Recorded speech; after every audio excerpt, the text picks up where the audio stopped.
as we pulled our chains away from the wall of seat in front of him. He was a big man, about 6 feet tall and 200 pounds. My dad was taller, about the same weight, and 5 years old man, Mike's dad. They sort of looked like though not of the same ethnic makeup. Maybe their energy was similar. Mike says you want to learn to make money. Is that correct, Robert? I nodded my head quickly, but with a little trepidation.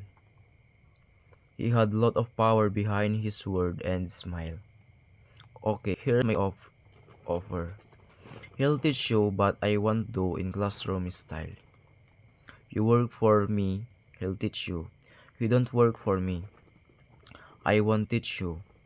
I can teach you faster if you work, and I'm wasting my time if you just want to sit and listen like you do in school. That's my offer. Take it or leave it. At my ask question first. Ask no. Take it, leave or leave it. Then you'll never be learn to make money anyway. Opportunities come and go. Being able to know when you to make money, make quick decision is an important skill. You have the opportunity that you ask first. School is beginning or it is over 10 seconds. Mike Dad said with testing smile. Take it, I said. Take it, said Mike. Good, said Mike's dad. Mr. Martin will be by in 10 minutes. After I throat with her, you will ride with her to my separate and you can begin working. He'll pay you at 10 centers an hour and you'll work 3 hours every Saturday. 20 years ago today. The world is moving faster and faster. Stock market trades are made in milliseconds, deals come and go. The internet in matter of minutes. More and more people are competing for good deals. So the faster you can make a decision, the more likely you'll be able to seize opportunities before some else does. But I have softball game today, I said. Mike's dad lowered his voice to stern tone. Take it or leave it, he said. He'll take it, replied, choosing to work and learn instead of paying. 3 cents center later. 3 cents later. By 9 a.m. that day, Mike and I working for Mr. Martin. She was a kind and patient woman. She always said that Mike and reminded her of her two grown sons. Although kind, she believed in hard work and keep us moving. We spent 3 hours talking canned goods of themselves, brushing each can with a feathered duster to get dust off, and she stacking them neatly. It was executing boring work. Mike's dad worm, I call my rich dad, owned 9 of these little separate, each with a large parking lot. They were the early version of the 7-Eleven convenience store, a little neighborhood grocery stores with people bought items such as milk, bread, butter, and cigarettes. The problem was that this was Hawaii before in-recording was widely used, and the stores could not close their doors because of the heat. On two sides of the store, the doors had to wide open the road and parking lot. Every time car drove by or pulled into the parking lot, those wheels were a little unstone. He knew he had a job long as there was no air conditioning. For 3 weeks, Mike and reported to Mr. Martin and worked out 3 hours By noon, our work was over and she dropped a little dimes in each of our hands. Now, even at the age of 9 in the mid 1950s, 30 cent was not exciting. Comic books cost 10-cent banks. Then I usually spent my money on comic books and went home. By Wednesday of the fourth week, I was ready to quit. I had agreed to work only because I wanted to learn to make money from Mike's dad, and now I was a slave for 10 cents an hour. On top of that, I did not see Mike's dad since the first Saturday. I'm quitting, I told Mike's at lunchtime. School was boring and now I did even have a Saturday to look forward to. But it was the 30 cents that really got to me. This is time Mike smiled. What are they laughing at? He asked with anger and frustration. Dad said this would happen. He said to meet with him and you were ready to quit. What? I said indignantly. He has been waiting for me to get fed up. Sort of, Mike said. Dad's kind of different. He does not teach like your dad. Your mom and dad lecture a lot. My dad is quiet and a man of few words. You'll just wait till this Saturday. He'll tell them you're ready. You mean I've been set up? Not really, but maybe Dad will explain on Saturday. Waiting in line on Saturday. I was ready to face Mike's dad. Even my real dad was angry with him. My real dad, the one called the poor one, thought that my rich dad was violating child labor laws and should be investigated. My educated poor dad told me the man that I deserve at least 25 cents an hour.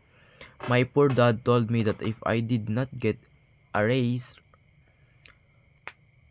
I was to quit immediately. You don't need that damn job anyway, said my poor dad with indignation. At 8 o'clock Saturday morning, I walked through the door of Mike's house when Mike's dad opened it. Take a seat and wait a line, he said as he entered. He turned and disappeared into his a little office next to the bedroom. I looked around the room and did not see Mike anywhere.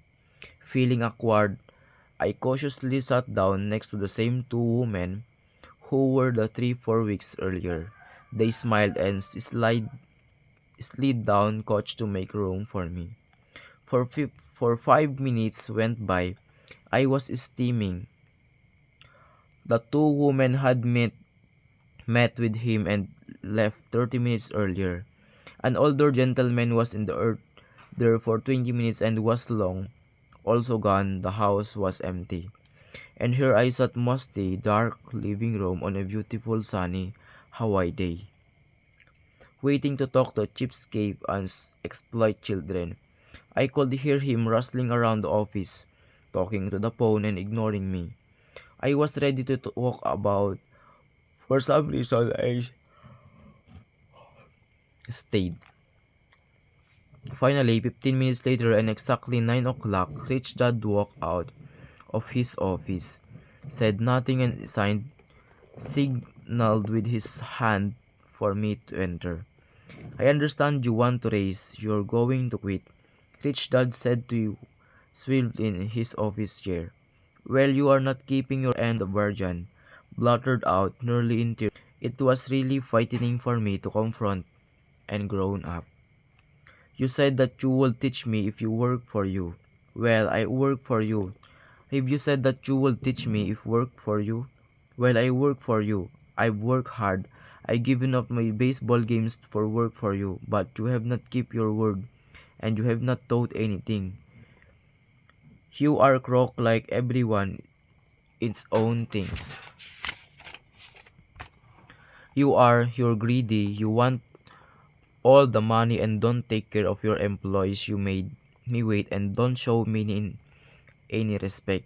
I'm only little boy but I deserve to be treated better. Rich Dad rocked in his work chair, hands up to his chain and stared at me. Not bad, he said. In less than a month, you sound like most of my employer. What? I asked, not understanding what he was saying. I continued with my grievance. I thought you were going to keep you end in the bargain and teach me. Instead, you want me to torture me? That's cruel. That's really cruel. I'm teaching you, Rich Dad said quietly. What have you taught me? Nothing, I said angrily. Have not even talked to me once, said I agreed to work for peanuts. 10 cents an hour, huh? Should notify the government about you. We have child labor laws, you know. My dad works for the government, you know. Wow, said Rich Dad. Now you sound just like most of the people used to work for me. People I either fired or who have quit. So what do you have to say? I demanded, feeling pretty brave for a little kid. You lied to me. I will work I work for you. You have not kept your word. You have not taught me anything. How do you know that I've not taught for anything? I asked Rich Dad calmly. Well, you never talk to me. I've worked for 3 weeks and you have not taught me anything, I said with a pout. Those teaching me talking or a lecture? Rich Dad asked. Well, yes, I replied. That's how they teach you in school, he said, smiling. But it's not how life teach you, and I would say life is the best teacher of all. Most of the time, life does not talk to you. It's just sort of push you around. Each push is life saying, wake up, there's something I want to learn. 20 years ago today, the cone of learning. Edgar Dale gets credit for helping us understand that we learn best through action, doing the real thing, or simulation. Sometimes it's called experiential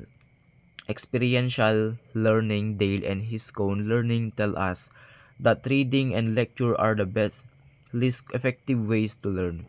And all know who must school teach reading and lecture. What is man talking about? I asked myself. Life pushing me around was life talking to me. Now I knew I had quit my job. I was talking someone who need to me locked up. Cone of learning.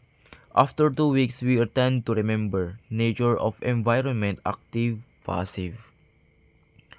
Doing the real thing, stimulation, real experience, doing a dramatic presentation, giving a talk, participating in a discussion, seeing dawn of on location, watching a demonstration, looking at exhibit watching demonstration, watching a movie, looking at pictures, hearing words lecture, reading.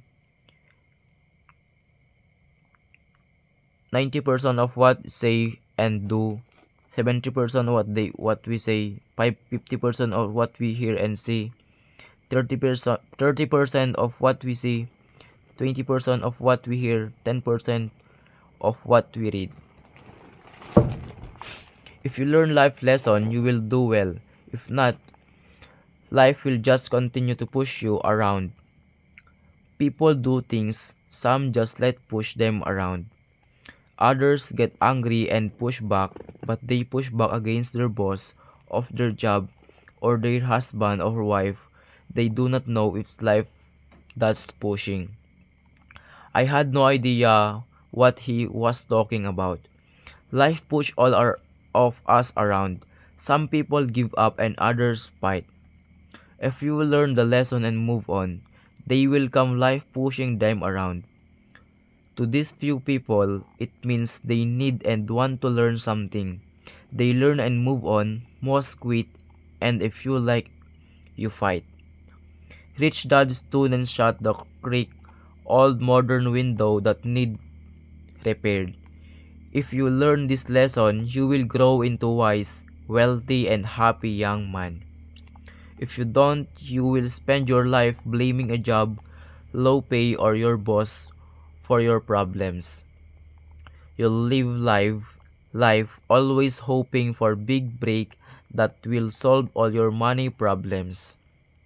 Rich Dad looked over at to me see if I was still listening. His eyes met mine. He stared at each other, communicating through our eyes. Finally, I looked away once I had observed his message. I knew he was right. I was blaming him and I did ask to learn. I was fighting. 20 years ago today. Life is life is a teacher. Today's millennials are learning the hard facts of life. Jobs are harder to find. Robots are replacing workers by the millions. Learning by making mistakes through trial and errors is more and more important. Book learning is proving to less valuable in the real world.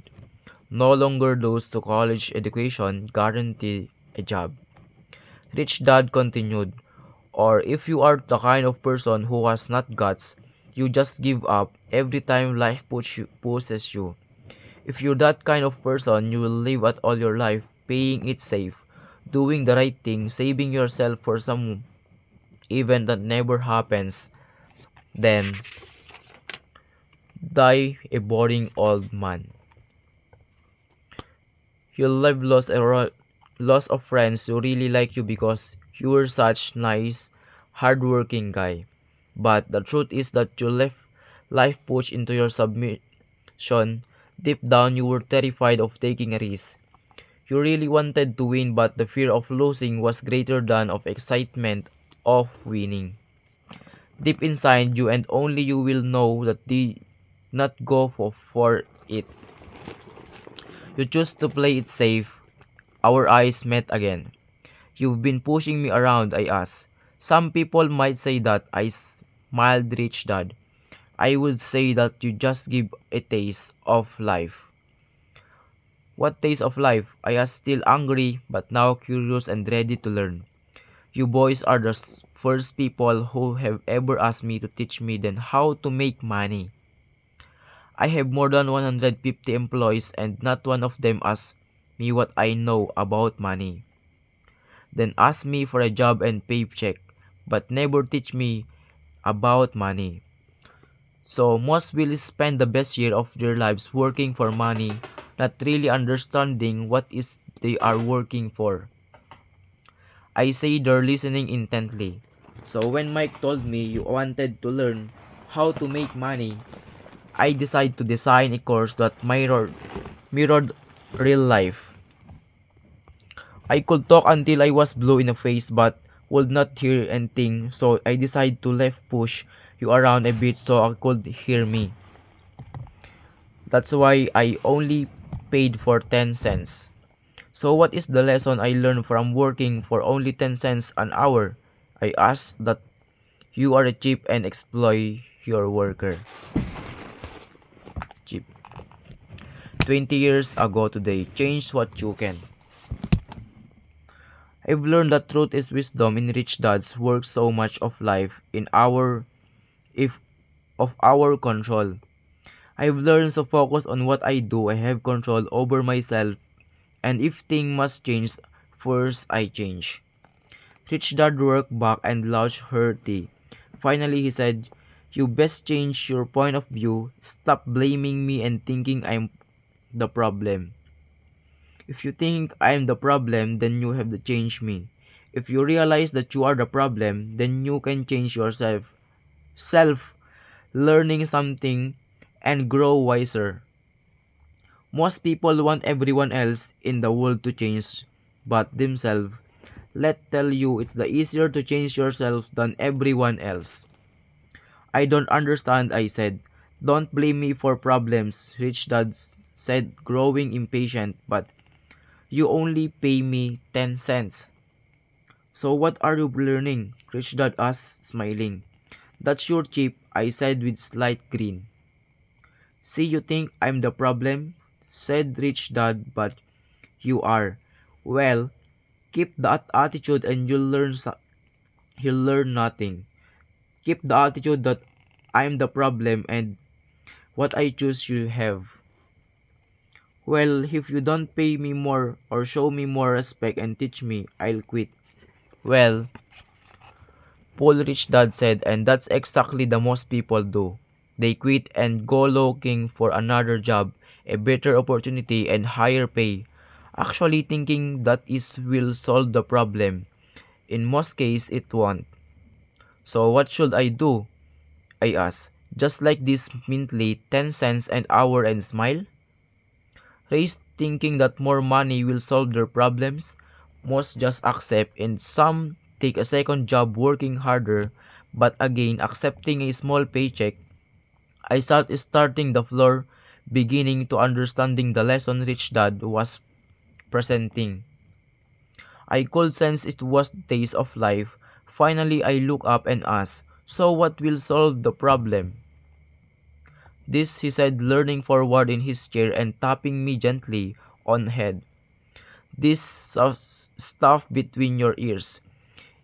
It was the moment Rich Dad shared the pivotal point of view that separated him from his employee and my poor dad, and led him eventually become one of the richest men in Hawaii.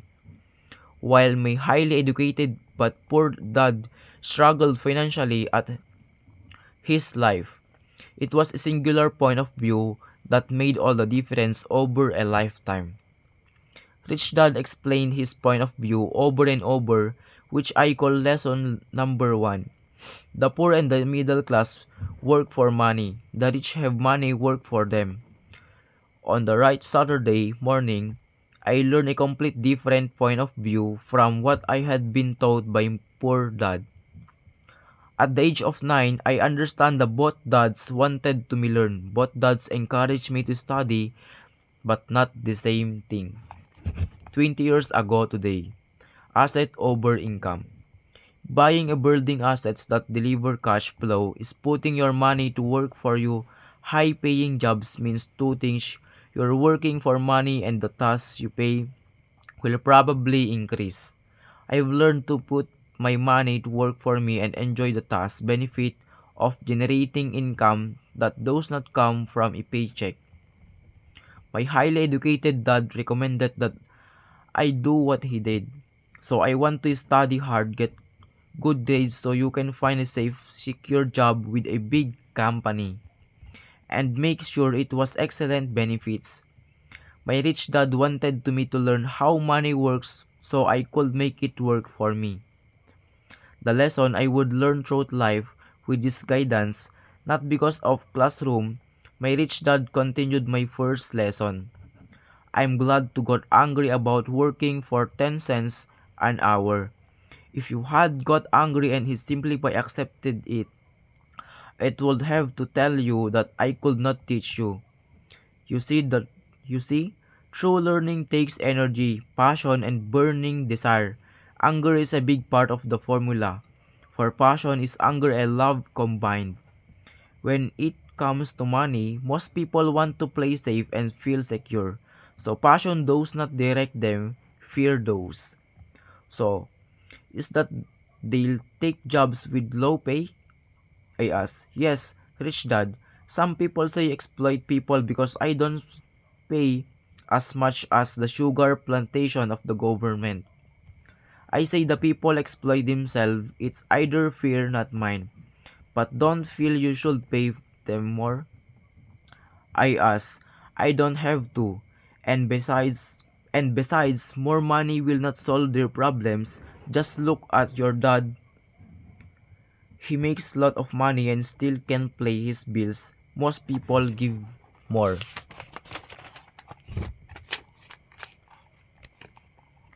Money only get into more debt. So what's why the 10 an hour? Said smiling. I is a part of the lesson, that's right. Smiled rich dad. You see, your dad went to school and got excellent education. So he could reach paying a job. But he could money problem because never learned anything about money in school. On top, he believes in working for money and you won't done us 20 years ago today. Go to school? Why I'm huge supporter of education and life long-term learning. Going to school, especially college, has become financially nightmare. Student loan debt is a record high with 44 million American owning nearly 1.3 million again. That's 3 trillion with a T.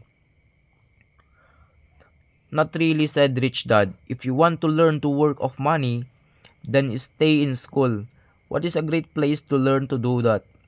But if you want to learn how to have money work for you, then he'll teach you that. He'll teach you that. But only if you want to learn. Would not everyone to learn that? I asked. Not, said Rich Dad. Simplify, because it's easier to learn to work for money, especially if you fear is your primary emotion when the subject of money is discussed. I don't understand, I said with frown. Don't worry about that for now. Just know what is fear that keeps most people working at job. The fear of not paying their bills, the fear of being fired, the fear of not having enough of money, and the fear of starting over. That's the price of studying to learn a profession of trade and the working of for money. Most people become slave to money and then get angry at their boss. Learn to have money work for you is completely different course of study, I asked. Absolutely, Rich Dad answered. Absolutely. We sat in silence on a beautiful Hawaii Saturday morning. My friends had just started their little league baseball game, but for some reason I was thankful I had decided to work for 10 cents an hour. I sensed that I was about to learn something my friends would not learn in school. Read, ready to learn? I asked Rich Dad. Absolutely, I said with a grin. I have kept my promise. I have kept my promise. I've been teaching you from afar. My rich dad said, at 9 years old, you have gotten taste of what it feels like to work for money. Just like multiply your last month of 50 years and you will have an idea of the most people spend their life doing. I don't understand, I said. How did you feel waiting in line to see me? Once you get hired and once of us for more money. I terrible, I said.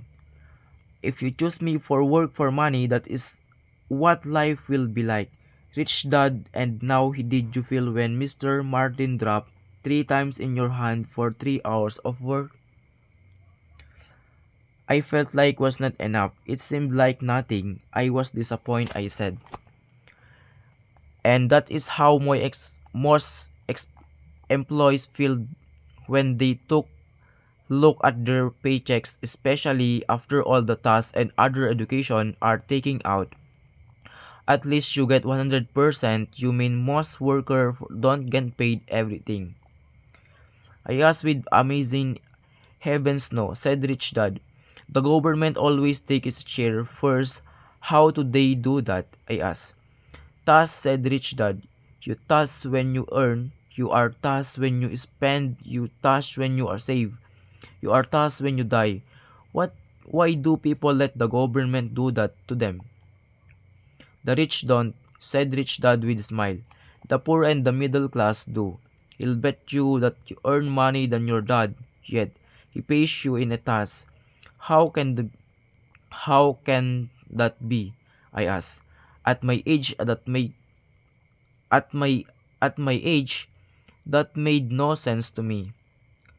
Why would someone let the government do that to them? The rich dad rocked slowly and silent in her chair, just looking at me, ready to learn and ask. 20 years ago today, task, tasks. A government expand their need for more and more money. The only place to get is the middle class. The means he work. Every government now favor and professional investor and business owner. Work pay tax, investor and business owners pay very little tax. If they use the tax, law was intended as tool to build the economy. I nodded by my head slowly.